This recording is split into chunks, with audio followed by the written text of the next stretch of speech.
जब हम multiple integrals double integrals को पोलर कोऑर्डिनेट्स में लेकर जाते हैं तो हमने लिमिट्स भी फाइंड करने होते हैं।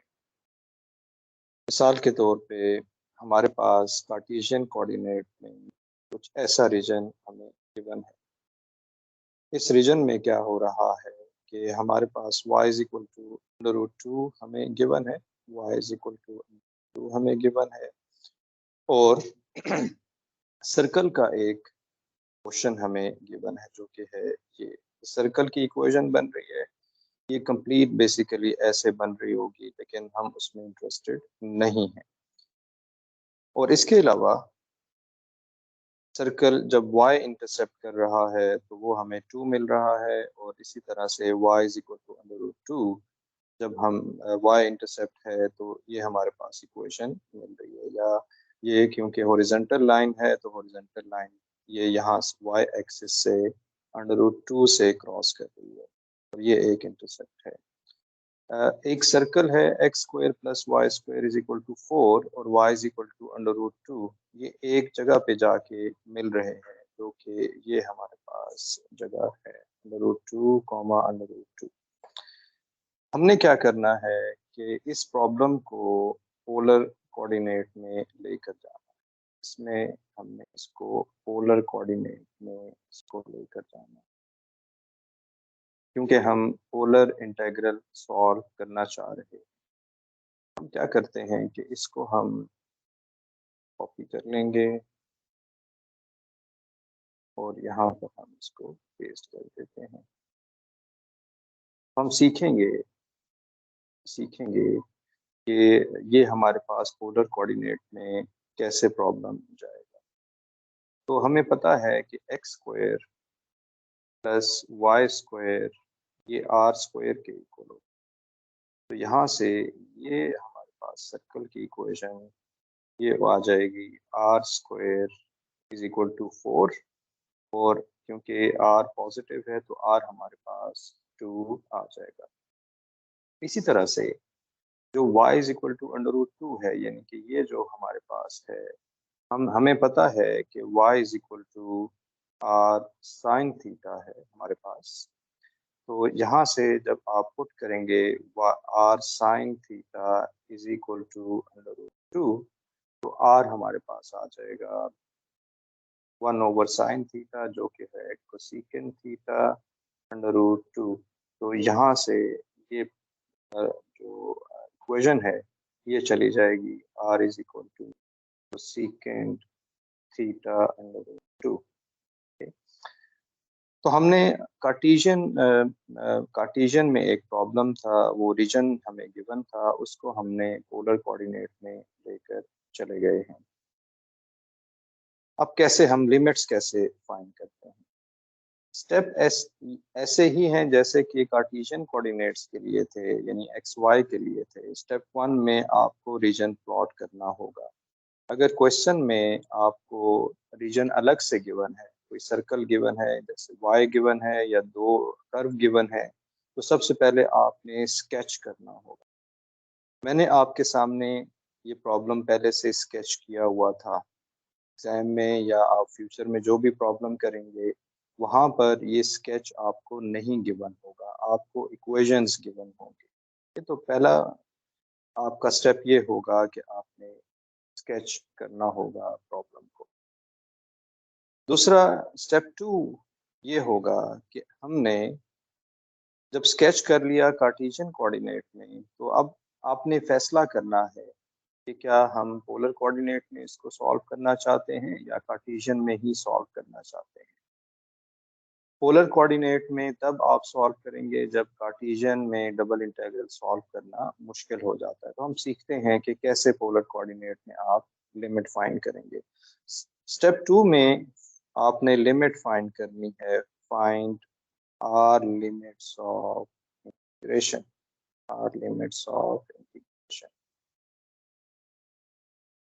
आर लिमिट्स के लिए हम क्या करेंगे? आर लिमिट्स के लिए आपको पता है कि आर थीटा में किसी पॉइंट को अगर आपने लोकेट करना हो तो हम इस तरह से ये जो आर है इसकी लेंथ है, ये आर होता है, और ये जो एंगल बनता है ये थीटा हमारे पास होगा। अगर हमने कार्टेशियन कोऑर्डिनेट में कोई पॉइंट लोकेट करना है, ये एक्स वाई, तो इसका कुछ डिस्क्रिप्शन ऐसे बनता है। ये हमारे पास मिसाल के तौर पे ये हमारे पास इस तरह से एक्स एक्सेस जाएंगे, यहाँ से वाई एक्सेस जाएंगे, तो ये स्ट्रक्चर होता है कार्टेशियन में। पोलर में हमारे पास ये होता है कि आप रे एक ड्रॉ करते हैं ओरिजिन से उस पॉइंट तक। तो आर लिमिट के लिए हमें क्या करना होगा, ओरिजिन से एक रे ड्रॉ करनी है, से एक रे हम ड्रॉ करेंगे। ये इसको हम एल कह देते हैं, रे एल हम इसे कह देते हैं। ये रे जहाँ से एंटर हो रही होगी, जहाँ से ये एंटर हो रही होगी, यहाँ से ये एंटर हो रही है, और जहाँ से ये एग्जिट हो रही होगी, ये आर की लोअर और अपर लिमिट्स बन जाएंगे। ठीक है, तो हमारे पास ये कहाँ से एंटर हो रही है, इसका मतलब है कि इसका जो एंटरिंग पॉइंट है, उस वो जो कर्व हमारे पास बन रहा है, ये वाला कर्व है, इसकी इक्वेशन है r is equal to cosecant theta under root 2। इसको हम बाद में लिखेंगे। अभी आप सिर्फ समझ जाइए कि आपके पास एंटरिंग कर्व कौन सा है और एग्जिट कर्व कौन सा है। ये रे आप कहीं पे भी बना सकते हैं। मिसाल के तौर पे आप इसको बना सकते हैं, यहाँ पर भी बना सकते हैं, यहाँ पर भी बना सकते हैं।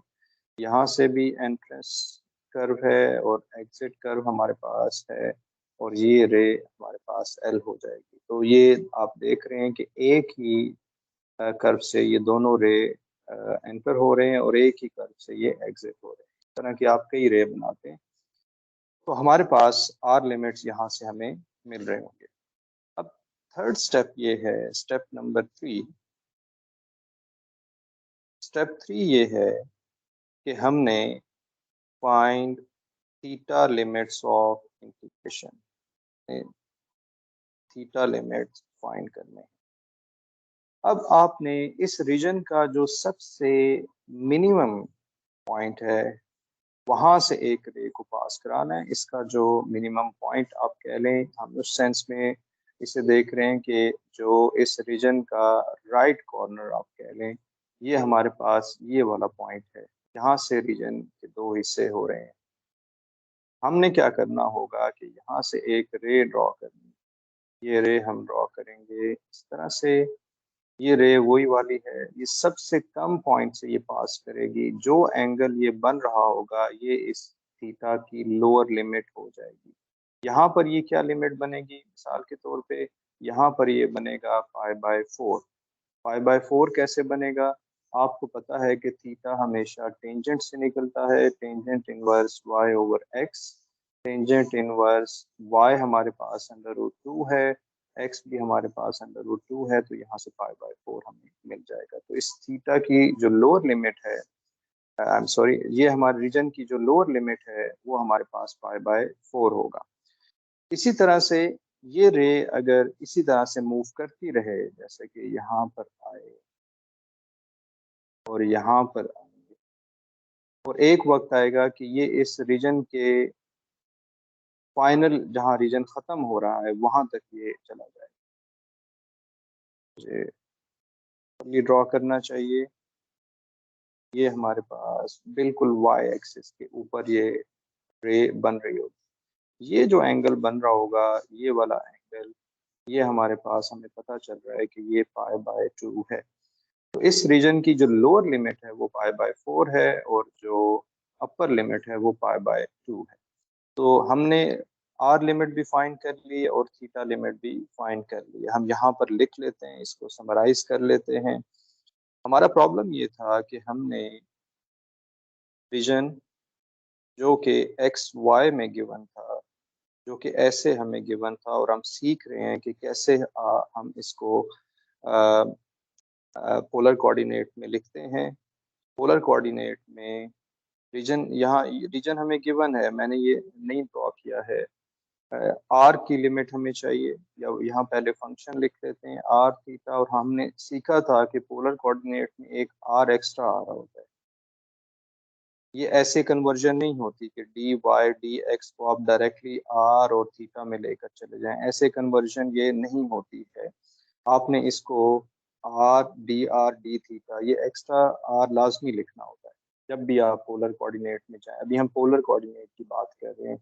सिलेंड्रिकल कोऑर्डिनेट में भी एक आर एक्स्ट्रा आता है, स्फेरिकल में कुछ और आर होगा, वो हम स्फेरिकल कोऑर्डिनेट में उसको सीखेंगे। तो आर हमारे पास इसकी जो लोअर लिमिट है, मिसाल के तौर पे यहाँ पर आएगा r is equal to, r आपने देखा था कि यहाँ से पास कर रहा था, तो ये होगा √2 तो सीकेंड थीटा। और आर की अपर लिमिट हमारे पास क्या है, कहाँ से ये एग्जिट हो रहा है, ये वाला एग्जिट पॉइंट है, और ये हमारे पास सर्कल है जो कि r इज इक्वल टू 2 है। इसी तरह से थीटा की जो सबसे कम वैल्यू है वो π/4 है, और इस थीटा की जो मैक्सिमम वैल्यू जहाँ पे रीजन ख़त्म हो रहा है वो π/2 है। तो इस तरह से आप लिमिट फाइंड करेंगे। हमें कोई फंक्शन अभी गिवन नहीं था, हम वो फंक्शन की वैल्यू पुट करके हम वो लिमिट फाइंड कर सकते हैं। तो यहाँ आपने सीखा कि कैसे आप लिमिट फाइंड करते हैं। हमने प्रीवियस लेक्चर में एक प्रॉब्लम किया था, उस प्रॉब्लम को हम रिपीट करते हैं। एग्जाम्पल,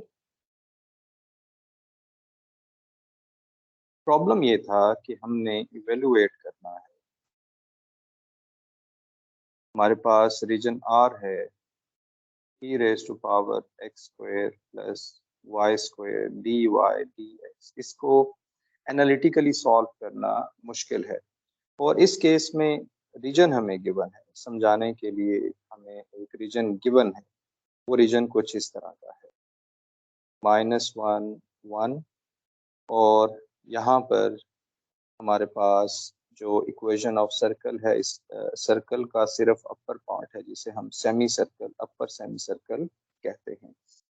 ये एक्स एक्सिस है और ये हमारे पास वाई एक्सिस है। हमने क्या करना होगा कि इस प्रॉब्लम को हम पोलर कोऑर्डिनेट में सॉल्व करना चाहेंगे, क्योंकि ये प्रॉब्लम एनालिटिकली या इसी तरह से सॉल्व करना मुश्किल है। तो हम क्या करते हैं, हम ये करेंगे कि सबसे पहले हम एक रे लेंगे और रे को देखेंगे कि ये कहाँ से आर की सबसे कम वैल्यू क्या है। इस दफ़ा दो कर्व्स नहीं है, हमने जब यहाँ प्रॉब्लम सॉल्व किया था तो दो कर्व थे, एक y इज इक्वल टू √2 था और एक हमारे पास ये था। लेकिन यहाँ पर r की जो सबसे लोअर लिमिट है वो r इज इक्वल टू 0 होगा, यही इसका एंट्रेंस आप समझ लें, और इसका जो एग्जिट होगा वो हमारे पास ये वाला कर्व है जो कि इक्वेशन ऑफ सर्कल है। अब क्वेश्चन ये होता है कि इसके लिए हमने हमने इसको कन्वर्ट करना है पोलर में। तो हमें पता है कि y² है 1 - x² अंडर रूट खत्म हो जाएगा, और यहाँ से आप निकाल लेंगे x² plus y² is equal to 1 और r² इज इक्वल टू 1, और r प्लस माइनस 1 होता है तो r हमारे पास 1 आ जाएगा। तो ये जो एग्जिट कर्व है जो कि सर्कल है, इसको अगर हम पोलर में लिखेंगे तो ये r इज इक्वल टू 1 यहाँ पर बन रहा होगा, r इज इक्वल टू 1 हमारे पास होगा।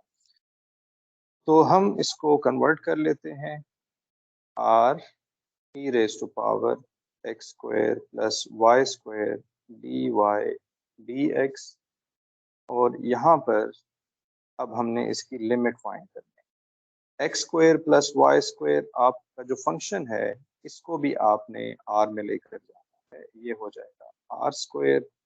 आपको याद है कि जैसे मैंने जिक्र किया कि dy dx की जगह पे आपने लिखना है r dr d थीटा, इसका प्रूफ हमने पहले किया है। अब r की लिमिट क्या है, r की लिमिट है 0 से, क्योंकि इसमें सिर्फ एक ही कर्व है, तो मिनिमम वैल्यू r की, मिनिमम वैल्यू से मुराद जहाँ पर ये 0 है और फिर ये इंक्रीज कर रहा है, और इसका जो एग्जिट कर्व है वो हमारे पास है r इज इक्वल टू 1। और थीटा हमारे पास क्या है, हमने इस पूरे रीजन को, ये जो रीजन है, इस रीजन की सबसे कम वैल्यू वो यहाँ पर हमें मिल रही है, ये रे है, इसका जो एंगल बन रहा है वो थीटा इज इक्वल टू 0 है। जब हम इस तमाम रेज के लिए इसको देखेंगे और तमाम रीजन कवर हो जाएगा, और जहाँ तक ये कवर होगा वो हमारे पास है थीटा इज इक्वल टू पाई। तो थीटा हमारे पास 0 से लेकर पाई तक आ जाएगा। हम इसको सॉल्व कर लेंगे जैसे कि मैंने पहले भी सॉल्व किया था, तो इसका आंसर आ जाएगा 5/2 t-1। इस तरह से ये सॉल्व हो जाएगा। Thank you for watching.